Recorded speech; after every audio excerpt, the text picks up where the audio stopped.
네, 마가복음 10장 23절로 31절 말씀을 가지고 주일 예배를 통해서 11조와 순종은 원리가 같다. 11조와 순종은 원리가 같다라는 제목으로 할 말씀 증거하겠습니다. 마가복음 28번째 시간입니다. 오늘 본문은 우리가 지난주에 나눴던 말씀 바로 다음에 이어지는 말씀인데요. 부자 청년이 근심하면서 예수님을 떠나가는 그런 사건이 있었죠. 그 사건에 바로 이어서 예수님이 제자들과 나누신 대화의 말씀입니다. 오늘 말씀을 통해서 우리에게 주시는 메시지를 잘 듣고 순종할 문제가 우리한테 있으면 결단하고 그대로 할 수 있는 우리 중고등부 다 되기를 바랍니다. 23절 본문 다시 한번 보죠. 23절 같이 읽겠습니다. 시작. 예수께서 둘러보시고 제자들에게 이르시되 재물이 있는 자는 하나님의 나라에 들어가기가 심히 어렵도다 하시니. 자, 부자 청년이 예수님을 떠나가 버렸죠. 그러니까 예수님께서 주변을 이렇게 돌아보시면서 제자들을 보시면서 말씀을 하시는 겁니다. 재물이 있는 자는, 부자는 하나님 나라에 들어가기가 쉽다, 어렵다? 어렵다. 그런데 그냥 어려운 것이 아니라 23절의 표현을 잘 보면 예수님께서 심히 어렵다 그래요. 심히 어렵다. 그러니까 24절과 26절에 나오는 것처럼 쟤들이 깜짝 놀라는 거죠. 왜 놀라냐면 여러분 우리도 그런 생각 하지 않습니까? 교회 다니면서 부자인 사람들 있죠. 하나님 잘 믿으면서 돈 잘 버는 사람들. 이걸 우리는 당연히 하나님의 축복으로 알고 있잖아요. 그죠? 그래서 우리도 맨날 기도하는 게 뭡니까? 사업 잘 되게 해주세요. 돈 잘 벌게 해주세요. 이렇게 기도하지 않습니까? 그러니까 당연히 유대인들도 부자 되는 거, 돈 많이 버는 거, 하나님께 복 받아서 그렇게 된 것이다. 이렇게 생각하고 믿고 있었는데 예수님께서 지금 뭐라고 그러시냐면 돈 많은 부자는 하나님 나라에 들어가기가 어려워. 겁나 어려워. 이러시니까 제자들이 이거 뭐야? 그럼 저렇게 하나님의 복을 받은 사람들이, 하나님의 축복받은 사람들이 천국에 못 간다 그러면 복도 못 받고 이렇게 가난한 우리들, 지질이 궁상으로 사는 우리들은 당연히 못 가겠네? 헐, 대박, 유유 이러고 있는 것이죠. 예수님께서 한술 더 뜨셔가지고 한마디 더 하시는데 그게 24절하고 25절의 말씀이죠. 24절, 25절 같이 한번 읽겠습니다. 24절, 25절 시작. 제자들이 그 말씀에 놀라는지라 예수께서 다시 대답하여 이르시되 얘들아 하나님의 나라에 들어가기가 얼마나 어려운지 낙타가 바늘귀로 나가는 것이 부자가 하나님의 나라에 들어가는 것보다 쉬우니라 하시니. 보세요. 이거 완전히 절망적인 말씀, 절망. 하나님 나라에 들어가는 게 얼마나 어렵냐면 차라리 낙타가 바늘귀로 나가는 게 쉽지 부자가 하나님 나라에 들어가는 거 겁나게 어려워. 이렇게 말씀하시는 거죠. 여러분 낙타 본 적 있습니까? 낙타? 동물원이나 이런 데 가서 보면 낙타가 작은 동물이 아니에요. 그죠? 엄청 크다고요. 키가 보통 180에서 한 2m 이렇게 넘고 막 그러는데 180 넘는 사람이 거의 없잖아요. 그죠? 막 우리보다 훨씬 크고 몸 길이가 이렇게 3m 정도 된다고 그래요. 이런 낙타가, 이건 뭐 거의 가까이서 보면 괴물이죠. 이런 낙타가 바늘귀는 여러분 바늘에 실 꽂는 데 있잖아요. 실 꽂는 구멍. 그걸 바늘귀라고 그러잖아요. 그러니까 이런 어마어마한 낙타가 바늘귀로 들어가는 게 쉽다는 거예요. 뭐보다? 부자가 하나님 나라 들어가는 것보다. 이건 뭐 불가능하다는 얘기죠. 그죠? 있을 수 없는 일이다. 그러니까 아까 얘기했던 것처럼 26절 제자들이 그러는 거예요. 아니 하나님의 복을 받은 부자들이 천국에 없다 그러면, 불가능하다 그러면 도대체 누가 구원을 얻을 수 있다는 거냐, 이런 말이 나올 수밖에 없는 것이죠. 여러분 25절에 나오는 이 낙타가 바늘귀로 나가는 거, 이 말은 원래 그 예수님 당시의 사람들이 잘 알고 사용했던 격언 같은 유명한 말이거든요. 그러니까 우리도 그런 거 있죠. 사람들이 많이 쓰는 속담이나 격언 이런 거 있잖아요. 뭐 3살 버릇이 여든간다, 뭐 하루 강아지 법 무서운 줄 모른다, 이런 말 들으면 이게 외국인들은 잘 모를 수 있지만 우리가 딱 들으면 무슨 의미인지 알잖아요. 그죠? 그것처럼 이스라엘 사람들에게는 낙타와 이 바늘귀 얘기는 절대로 불가능한 일, 있을 수 없는 일을 표현할 때 아주 흔하게 사용하는 그런 말이었다는 것입니다. 그러니까 쟤들이 들을 때 예수님께서 지금 마치 부자는 천국 가는 게 절대로 불가능한 일이야, 이렇게 말씀하신 것처럼 들릴 수밖에 없었던 것이죠. 이 상황이 어떤 상황인지 이해가 되시죠? 자, 그러면 여러분 중요한 질문이야. 부자는 천국에 절대로 못 들어간다는 말입니까? 돈 많은 사람은 구원 못 받는다는 거예요? 여러분 한번 상식적으로 생각해 보세요. 그런 겁니까? 그러면 반대로 뒤집어서 가난한 사람들은 다 구원받나요? 돈 없는 사람 천국 가는 거 다 정해져 있습니까? 그런 고 아니잖아요. 그죠? 사도행전 16장 31절에 보니까 이르되 주 예수를 믿으라 그리하면 너와 내 집이 구원을 얻으리라 하고, 여러분 성경은 분명히 예수 그리스도를 믿어야 구원을 받는다 이렇게 말씀하고 있잖아요. 예수님께서도 말씀하시죠. 내가 곧 길이요 진리요 생명이니 나로 말미암지 않고는 아버지께로 올 자가 없느니라. 요한복음 14장 16절에 분명히 예수님께서 구원의 방법은 오직 예수님밖에 없다. 그리스도밖에 없다.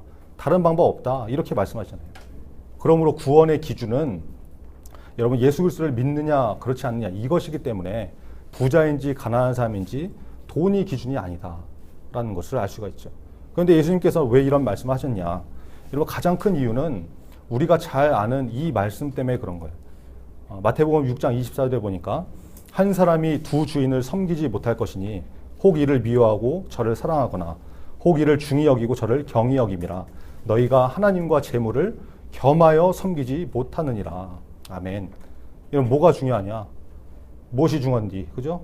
돈이 중요하냐? 하나님이 중요하냐? 돈이 주인이냐? 하나님이 주인이냐? 이 문제 때문에 그렇다는 거예요. 여러분 돈 많은 부자는 어떤 사람이 되는 겁니까? 부자는 어떤 사람이 돼요? 돈 좋아하는 사람이 되죠. 그죠? 돈 사랑하는 사람, 돈 버는 일에 모든 것이 집중되어 있는 사람이 돈을 벌게 되어 있지 않습니까? 그렇지 않아요? 뭐 이렇게 돈 싫어하는 사람이 부자가 된다. 아유, 돈 싫어. 돈 꺼져. 돈 제발 내 인생에서 사라져. 이런 사람이라고 그러면 뭐 돈 모으기가 쉽지 않겠죠. 이런 사람 부자 되기가 어렵지 않겠어요? 그러니까 돈을 아끼고 사랑하고 한 푼, 두 푼 막 소중하게 여기고 쓸 거 안 쓰고 먹을 거 안 먹고 입을 거 최소한 입고 뭐 이러면서 모아야지 부자가 되는 거지. 돈 싫어하면서 부자 되는 거 이게 맞지 않는 거거든요. 그러니까 부자는 주인이 누구다? 돈이다. 하나님이 중심이 아니다.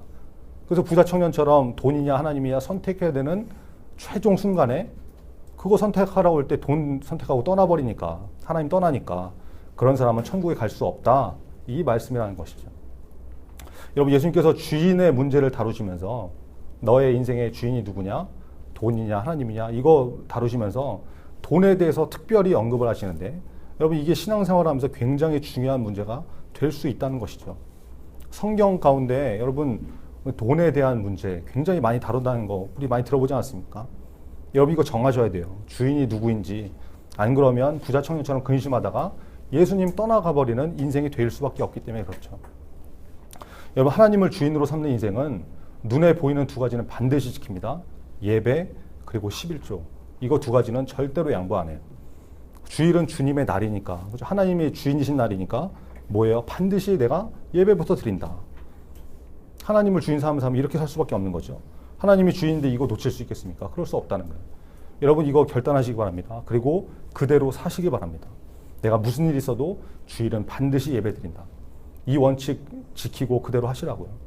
그러면 여러분 마음의 중심을 보신 하나님이 여러분의 주인이 되어 주실 것입니다. 아멘. 네. 저와 여러분이 예배가 중심이 되는 그래서 하나님이 주인 되어 주시는 그런 귀한 인생이 다 되기를 간절히 바랍니다. 또 하나 11조 이거는 여러분 돈이냐 하나님이냐 이거 정하는 문제이기 때문에 타협의 여지가 없어요. 다시 한번 강조하지만 여러분 이거 오해하지 마세요. 여러분이 11조를 하고 안 하고 이거는 여러분과 하나님과의 문제지 전도사하고 전혀 관계가 없어요. 뭐 여러분이 11조를 많이 하면 전도사가 무슨 뭐 회사처럼 실적이 올라가가지고 하다못해 뭐 보너스를 받고 월급이 올라가고 이런 줄 아는 사람이 혹시 있을지 모르겠는데 그런 거 전혀 없어요. 전혀. 1도 없어요. 근데 이런 얘기를 왜 하냐?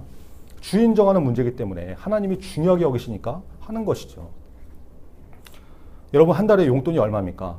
한 7만 원 정도 받습니까? 뭐 한 10만 원 정도 받나요? 계산하기 쉽게 뭐 한 10만 원이라고 생각합시다. 그러면 11조는 10분의 1이니까 만 원이 11조가 되겠죠. 그죠? 10만 원에 11조는 만 원 이렇게 되죠. 근데 여러분 한번 생각해 보세요. 만 원이라는 돈이 그렇게 큰 돈은 아니지만 10만 원일 때 만 원은 좀 중요한 개념 아니에요? 왜냐하면 10만 원에서 만 원을 빼버리면 어떻게 돼요? 10만 원이 아니라 9만 원이 돼버리잖아요. 이건 단위가 달라져 버렸잖아요. 그죠? 심리적으로 이렇게 다르지 않습니까? 그래서 장사하는 사람들이 가격을 만 원 이렇게 안 하고 뭐 9,900원 단지 100원 차이지만 이게 자릿수가 달라지기 때문에 심리적으로 사람들이 지출을 하는 게 훨씬 부담이 덜해서 이런 전략들을 쓰잖아요. 그거 노리고 그렇게 정하는 거거든요. 그러니까 만약에 여러분 용돈이 10만 원이라고 그러면 11조 하고 나면 9만 원이 되니까 자릿수가 달라져요. 이건 작은 돈이 아니에요. 그래서 아깝죠. 아까운 마음이 들어요. 그게 정상이에요. 근데 이게 여러분 정상이긴 정상인데 이상한 정상이라는 것을 여러분 아셔야 돼요. 왜냐? 잘 들으세요. 10만 원이 다 누구 거라고 생각하니까 10분의 1이 아깝다는 거예요. 내 거라고 생각하니까 아까운 것이죠. 맞죠? 주인이 누구다? 10만 원의 주인이 나다라는 나다. 여러분 중요한 것입니다. 11조가 아까운 마음이 드는 이유, 내 거라는 생각을 하니까 아깝다라는 거예요. 내가 주인이니까. 여러분 작년에 전도사가 새마을금고에서 은행 같은 곳에서 일하다가 무려 정규직으로 일하다가 주일 지키는 문제 때문에 이제 그만두고 나왔잖아요. 전혀 또 이제 처음 듣는 표정을 안 지는 사람이 있는데 하여튼 그건 나중에 이제 다시 또 이제 뭐 기회가 있으면 나누기로 하고, 이 새마을금고에서 일하면서 수신 업무라고 그러죠. 이렇게 돈 찾고 예금하고 이렇게 찾고 뭐 저금하고 이런 거 있잖아요. 이걸 이제 수신 업무라고 그러는데 그걸 이제 기본적으로 해야 된단 말이에요. 그러면 고객이 통장을 가지고 오죠. 뭐 돈을 찾으러 오든지 아니면 누구한테 돈을 보내러 오든지 은행에 왔으니까 이제 그런 일을 할 거 아니에요. 그러면 이제 가끔 보면 돈이 많은 사람들이 와서 거래를 할 때가 있어요. 막 통장에 몇 천만 원, 뭐 몇 억 이렇게 있는 사람이 진짜 있더라고요. 보니까. 그런 사람이 이제 거래를 하러 와요. 그러면 그 고객이 와서 통장을 저한테 이렇게 딱 주면서 다른 사람한테 돈을 보내달라고 뭐 한 3천만 원 보내달라 이렇게 적어서 왔단 말이에요. 뭐 5천만 원, 1억을 이렇게 보내달라고 써서 왔어요. 그러면 여러분 제가 그대로 해줄까요? 안 해줄까요? 당연히 해주죠. 그죠? 당연히 해주죠. 뭐 망설임 없이 해주죠. 정확하게 제대로 된 거래라고 그러면 당연히 해주죠. 절대로 그 거래를 해주면서 내가 그 돈 아까워한다든지 조금만 찾아가시면 안 되냐고 이러지 않잖아요. 그죠? 내 거가 아니니까 그 고객 거니까 뭐 해달라는 대로 해주고 전혀 아까워하는 마음이 없어요. 여러분 무슨 말인지 아시겠어요? 이 얘기를 왜 하는지. 내 거가 아닐 때는 몇 백만 원, 몇 천만 원 전혀 아깝지 않아요. 전혀. 근데 내 돈이라고 그러면 얘기가 달라지는 거죠. 단돈 몇만 원? 이거 여러분 그냥 남한테 준다고 생각하면 아까운 마음이 들 수밖에 없는 거예요. 보세요. 11조가 아깝다. 무슨 의미입니까? 우리 마음 가운데 아직 내 돈이라는 의식, 내 거라는 마음, 돈도 내 거고 인생도 내 거고 그 마음이 있기 때문에 아까운 마음이 들 수밖에 없다라는 거예요. 그래서 정상적인 마음이지만 이상한 정상이라는 것이죠. 무슨 말인지 아시겠죠? 그래서 11조가 중요한 기준이 되는 거예요. 주인이 누구인지 알 수 있기 때문에. 여러분 우리 중고등부는 한 사람도 빠짐없이 하나님이 주인이 되어주셔서 그렇죠? 아까운 마음 없이 11조 할 수 있는 그런 믿음의 사람이 되었으면 좋겠습니다. 여러분 11조를 하기 위한 방법 3가지 제가 좀 말씀을 드릴게요. 이거 좀 잘 들으시고 11조를 위한 3원칙. 당장 다음 주부터 이제 민족의 명절인 추석이 다가오는데 여러분한테 일종의 대목이 돌아오죠. 근데 한번 작정하시고 한번 해보세요. 작정하시고. 이걸 굳이 왜 전도사가 설교를 추석 직전에 해가지고 나를 힘들게 만들게 이렇게 하지 마시고 여러분 이게 중요한 결단의 시간이기 때문에 그래요. 11조를 잘하려면 어떻게 되냐. 첫 번째 기억하라라니 기억하라. 뭘 기억하냐. 수입이 얼마인지 들어온 것이 얼마인지 이걸 정확하게 알아야 11조를 정확하게 할 수 있는 것이죠. 용돈을 얼마 받았는지 추석 때 얼마를 벌었는지 여러분 기록해보세요. 기록. 기억하기 위해서 제일 좋은 것이 기록이에요. 기록. 그죠? 써놓는 거. 용돈 기입장, 뭐 가계부까지 이렇게까지는 안 쓰더라도 여러분 얼마 들어왔는지 이거는 11조를 제대로 하기 위해서 여러분 꼭 기록해 두시기 바랍니다. 그래야 잊어버리지 않고 정확하게 할 수 있기 때문에 그래요. 여러분 기도 잘하는 사람들은 기도할 때도 그냥 하지 않습니다. 기도 수첩 같은 거 만들어 놓고 적어두고 하거든요. 기도 제목도 적어두고 기도하다 응답된 것도 적어놔요. 나중에 이렇게 쭉 넘겨보면 얼마나 많은 것들이 기도에 응답이 됐는지 그 수첩 보고 하나님의 은혜를 깨닫게 되거든요. 깜짝 놀라게 되거든요. 여러분 하나님의 은혜, 응답, 복을 기록해 두는 거 이게 중요한 거라는 거예요. 중요한 거. 설교 들으면서 메모하라는 것도 여러분 그래서 중요한 거죠. 기억하는 것이 시작이기 때문에. 아시겠죠? 여러분 11조 잘하는 원칙 첫 번째 기억해라. 두 번째 원칙 11조는 먼저 떼어두라는 거예요. 먼저 떼어라. 여러분 저축하는 사람, 적금 드는 사람들이 돈 모을 때 어떻게 하던가요? 쓸 거 다 쓰고 남는 거 저축할까요? 아니면 쓰기 전에 먼저 저축할 거 적금 다 떼어놓고 나머지를 가지고 생활을 할까요? 여러분 당연히 적금을 먼저 떼어놓죠. 그래야 저축이 되는 거예요. 쓸 거 다 쓰고 하면 남는 것이 없거든요. 그죠? 11조도 여러분 용돈 쓰고 나 쓸 거 다 쓰고 남는 걸로 11조 하겠다 이런 것이 아니라 먼저 떼어놓아야 11조가 되는 거예요. 이게 우선순위하고 연관이 있는 것이죠. 예수님이 늘 강조하십니다. 먼저 해라. 먼저. 그런즉 너희는 먼저 그의 나라와 그의 의를 구하라. 그러면 이 모든 것을 너에게 더하시리라. 마태복음 6장 33절에 예수님께서 하신 말씀입니다. 여러분, 먼저 하나님의 일을 하면, 먼저 하나님 나라를 구하고 하나님의 뜻을 행하면 하나님께서 책임지신다. 예수님의 약속의 말씀이죠. 여러분, 12계명 중에서도 하나님께서 1계명부터 4계명 하나님 먼저, 그죠? 하나님과 나와의 관계를 먼저 세우라고 1계명부터 4계명 주시잖아요. God first, I second. 그죠? 이게 원칙이라는 거예요. 이게 먼저 떼어낸다는 거. 여러분, 하나님은 우선순위가 뒤로 밀려나는 거 아주 싫어하십니다. 꼭 기억하시고, 11조는 하나님의 것인데 그래서 먼저 떼어놓는다. 이게 두 번째 원칙이라는 걸 기억하시고, 세 번째, 미루지 말고 바로 해라는 거예요. 미루지 말고. 여러분, 이번 주 수입이 생겼으면, 용돈 받았으면 이번 주일날 바로 드리는 거예요. 이거 아주 굉장히 간단한 원칙인데 이거 놓치면 여러분 11조 무너지기 굉장히 쉽습니다. 미루다가 잊어버리고 한 달 밀리면 여러분 다음 달에 두 달치 11조 할 수 있을 것 같아요? 이거 뭐 거의 죽음이죠, 죽음. 그죠? 더 어려워요. 이건 전도사가 경험을 해봐서 알아요. 부끄럽지만 작년에 퇴직금하고 이것저것 두 달치 하고 뭐 두 달치인가 세 달치 이렇게 한 건에 몰아서 했다가 야, 이거 이러다가 내가 죽는 거 아닌가 막 손이 벌벌 떨리고 막 별 생각 다 들고 힘들더라고요. 죽는 줄 알았어요, 진짜. 그러니까 미루면 안 되는 것이죠. 밀리지 말아라. 미루지 말고 즉시 해야 된다는 것입니다. 여러분, 신앙생활은 미루지 말고 즉시 하는 거, 이게 좋은 자세예요. 마귀가 사용하는 최고의 전략이 미루게 만드는 것이죠. 다음에 해, 다음에. 마귀가 요즘은 아주 교활해져가지고 불순종하라고 하지 않아요.